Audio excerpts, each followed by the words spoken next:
राधा स्वामी जी। दोस्तों, हम अक्सर अपनी रोजमर्रा की जिंदगी में छोटे छोटे दुखों, बीमारियों या आर्थिक तंगियों से घबरा जाते हैं। जब भी कोई परेशानी आती है तो हमारे मन में तुरंत सवाल उठने लगते हैं कि तारांकन, अगर हम गुरु के मार्ग पर चल रहे हैं तो हमारे साथ ऐसा क्यों हो रहा है? गुरु हमारी रक्षा क्यों नहीं कर रहा?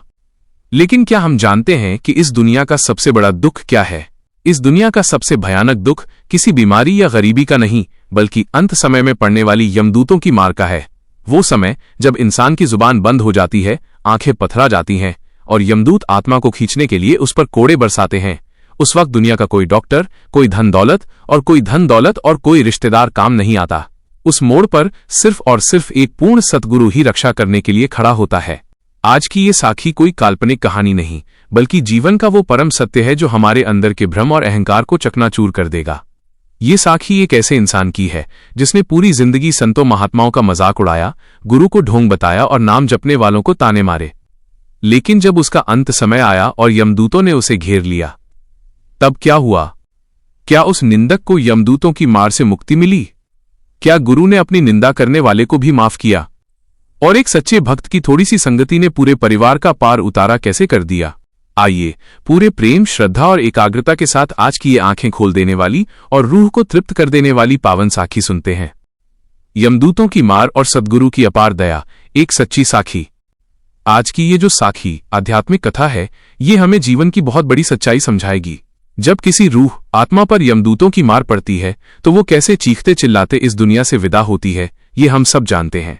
लेकिन जब पूर्ण गुरु सहाय होता है, जब वह सद्गुरु अपने शिष्य की बांह पकड़ लेता है, तो यमदूतों को भी कैसे पीछे हटना पड़ता है, यह सब हमें आज की इस गहरी और भावपूर्ण साखी में सुनने और समझने को मिलेगा।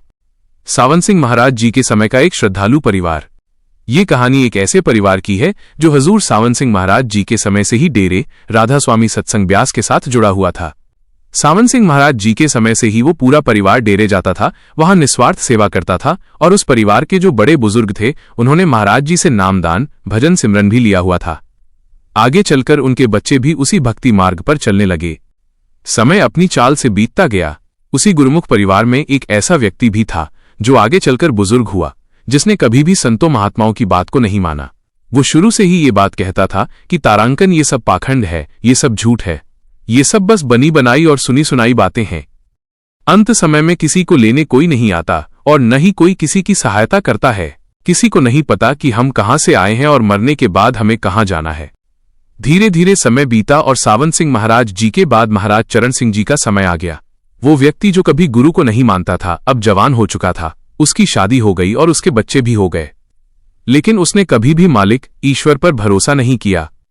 यहां तक कि वो ये भी कहता था कि भगवान का कोई अस्तित्व ही नहीं है।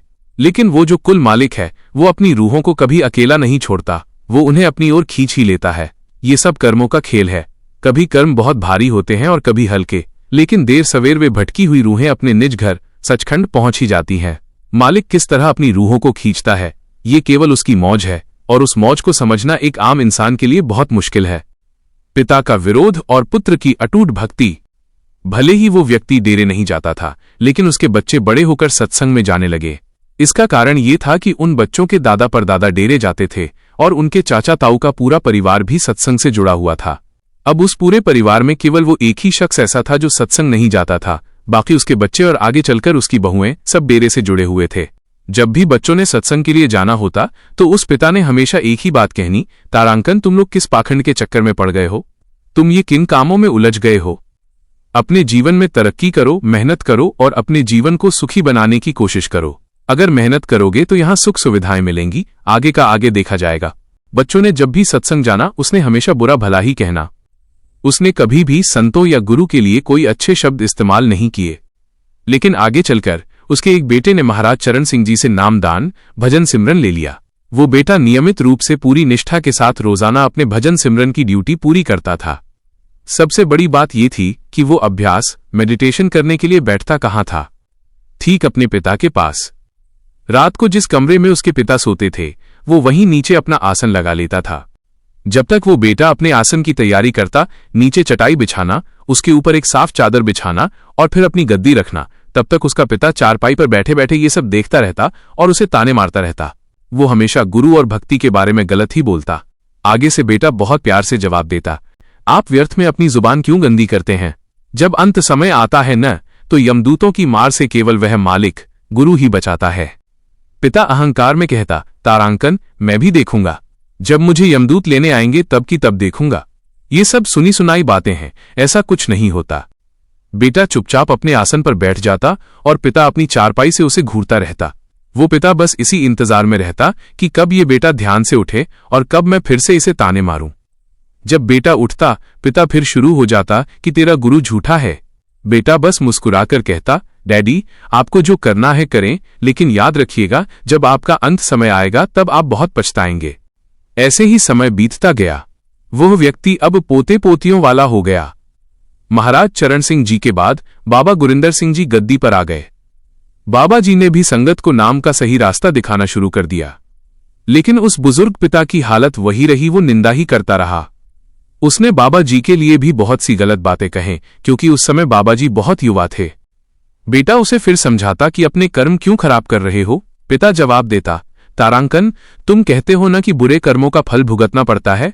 संतों को बुरा भला कहकर मैं अपने बुरे कर्म बना रहा हूं, तो मैं भी देखूंगा कि मेरे साथ क्या होता है। धीरे धीरे वो व्यक्ति बहुत ज्यादा बूढ़ा और बीमार हो गया। घर वालों ने उसका बहुत इलाज करवाया, दवाइयां चलीं और सभी ने उसकी बहुत सेवा की। बच्चों ने पूरी सेवा भावना से उसका ख्याल रखा, ठीक वैसे ही जैसे सत्संग में सिखाया जाता है कि अपने बड़ों की सेवा करनी चाहिए। एक दिन जब वो बेटा अपने पिता के कमरे में अपना आसन लगा रहा था, पिता मंजी चारपाई पर बैठा सब देख रहा था और हमेशा की तरह बुरा भला कह रहा था। अचानक वो चुप हो गया। उसने अपने बेटे से कहा, बेटा, बैठने से पहले मेरी एक बात सुन। बेटे ने कहा, डैडी, मैं आपकी बात बाद में सुनूंगा, पहले मैं अपना अभ्यास कर लूं। पिता ने जोर देकर कहा, तारांकन, नहीं बेटा, तू पहले मेरी बात सुन ले। मुझे ऐसा लग रहा है कि मेरा समय अब आ गया है, मेरा अंत समय आ गया है। बेटे ने उसे सांत्वना दी, शरीर बीमार है इसलिए आपको ऐसा लग रहा है, चिंता मत कीजिए।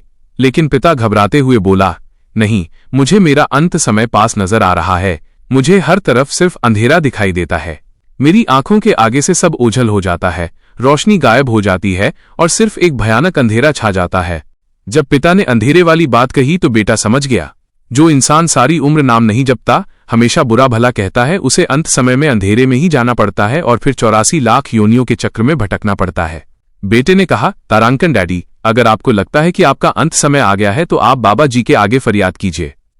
उनसे विनती कीजिए कि वे आप पर दया मेहर करें और आपको अपने चरणों से लगा लें। ये सुनते ही वो बुजुर्ग फिर नाराज हो गया और गुरु को अपशब्द कहने लगा। बेटे ने चुपचाप जाकर अपना भजन सिमरन शुरू कर दिया। रात भर बुजुर्ग बेचैन रहा। वो कभी उठता, कभी लेटता और बार बार चिल्लाता, तारांकन, मुझे अंधेरा दिख रहा है, मुझे बचा लो। बेटा उसे पानी पिलाता रहा, ये सोचकर कि शायद बुढ़ापे और बीमारी के कारण दिमाग काम नहीं कर रहा है। अगले दिन सुबह बुजुर्ग ने पूरे परिवार को इकट्ठा किया और कहा, तारांकन, दिन चढ़ गया है, लेकिन मुझे अभी भी आंखों के आगे अचानक अंधेरा छाता हुआ दिखता है। मुझे समझ नहीं आ रहा मेरे साथ क्या हो रहा है। बहुओं और पोते पोतियों ने भी यही सलाह दी कि आप बाबा जी से फरियाद करें। वो फिर गुस्से में आ गया। परिवार ने उसे शांत करने के लिए सत्संग का थोड़ा सा प्रसाद खाने को दिया। बुजुर्ग ने वो प्रसाद खा लिया और वो दिन भी किसी तरह बीत गया। अगले दिन रात के करीब 2:30 बजे वो बुजुर्ग जोर जोर से चीखने चिल्लाने लगा। उसकी आवाज सुनकर पूरा परिवार इकट्ठा हो गया। बेटा उसके पास गया और उसके हाथ पकड़े, क्योंकि वो हवा में हाथ पैर मार रहा था। पानी पिलाने के थोड़ी देर बाद जब वो थोड़ा सामान्य हुआ तो हांफते हुए बोला, मुझे बहुत बुरी तरह से पीट रहे हैं। 2 लोग मेरे पैरों की तरफ खड़े हैं और 2 मेरे सिर की तरफ। वे मेरी टांगे पकड़ लेते हैं, मेरे कंधे दबोच लेते हैं और मुझे बेरहमी से कूट रहे हैं। वो कह रहे हैं कि तूने सारी जिंदगी बस यही कमाया है। परिवार वाले हैरान रह गए। आम इंसान के साथ ऐसा हो तो अचरज होता है, लेकिन उन्हें पता था कि इसने कभी भजन सिमरन नहीं किया। बेटे ने कहा, डैडी, अगर तुम्हें कोई मार रहा है तो अब भी समय है। सद्गुरु को आवाज मारो, माफी मांग लो, तुम्हारी रक्षा होगी। यमदूतों की मार से बुरी तरह टूट चुका वो घमंडी पिता हाथ जोड़कर रोने लगा, तारांकन, मुझे जिससे भी माफी मांगनी है मेरी माफी मंगवा लो, मुझे इनसे छुड़वा दो। मैं अपने सभी गुनाहों और पापों की माफी मांगता हूं। मैंने जीवन में जिस जिसको बुरा कहा है, संतों महापुरुषों को गालियां दी हैं, सद्गुरु की निंदा की है, वे सब मुझे माफ कर दें और मुझे इन यमदूतों से बचा लें। जैसे ही उस बुजुर्ग ने सच्चे दिल से पश्चाताप किया, वो एकदम नॉर्मल हो गया। उसने एक गहरी सांस ली और कहा, अब सही है, अब मुझे कोई नहीं पीट रहा। लेकिन मार का दर्द इतना भयानक था कि उसके कंधे, सिर और टांगें दर्द से टूट रही थीं। उसे दवा दी गई। अंतिम समय और गुरु की अपार बख्शीश। अगली शाम होते ही यमदूत फिर आ गए। वो फिर चीखने लगा कि मुझे मार रहे हैं, मुझे कूट रहे हैं। बच्चे डर गए।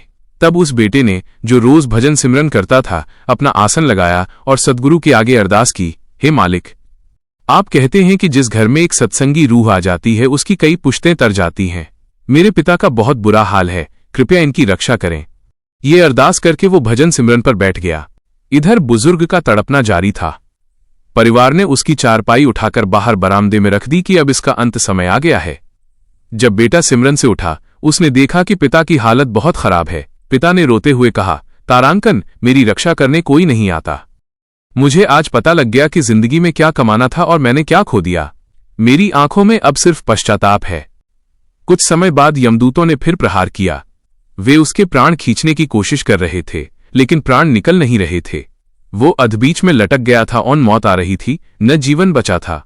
ये संतों की निंदा करने का फल था। तड़पते हुए पिता ने बच्चों से कहा, तारांकन, मुझसे यह दुख सहा नहीं जाता। या तो मुझे जहर दे दो या मेरा गला घोंट दो ताकि मेरी जान निकल जाए। बच्चों ने रोते हुए कहा, तारांकन, हम ऐसा पाप नहीं कर सकते।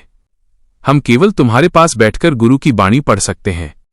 बेटा पिता के सिरहाने बैठ गया और उसने बेंती, प्रार्थना, विनती पढ़नी शुरू की।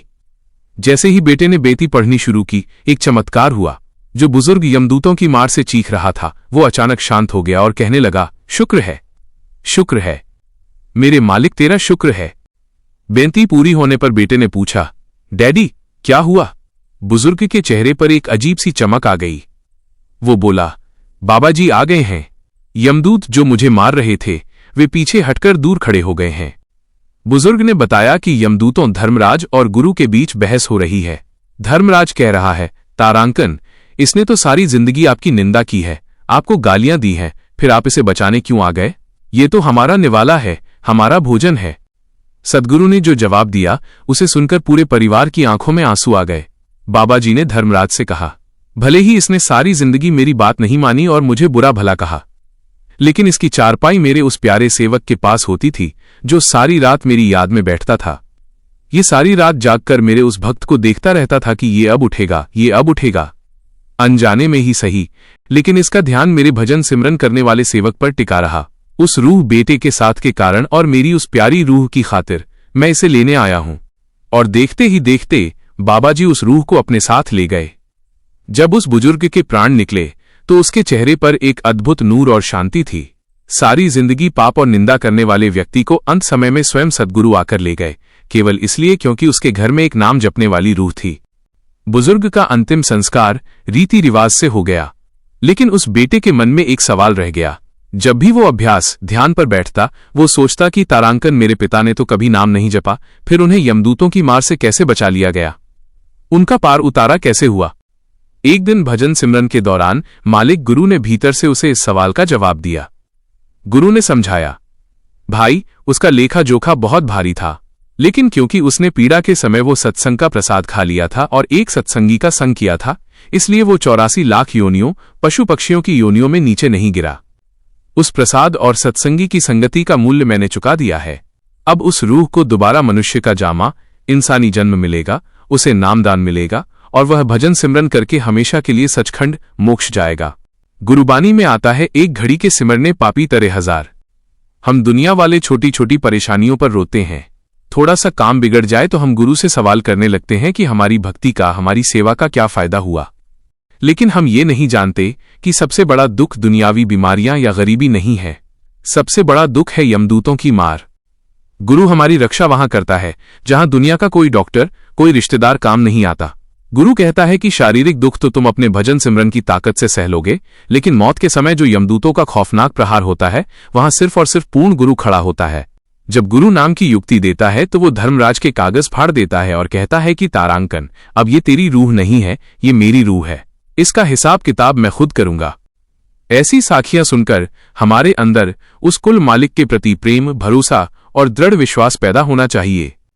हमारा केवल एक ही असली काम है, अपना भजन सिमरन करना। हमें बस रोजाना पूरे विश्वास के साथ अभ्यास पर बैठना है, बाकी सब वो मालिक खुद करेगा।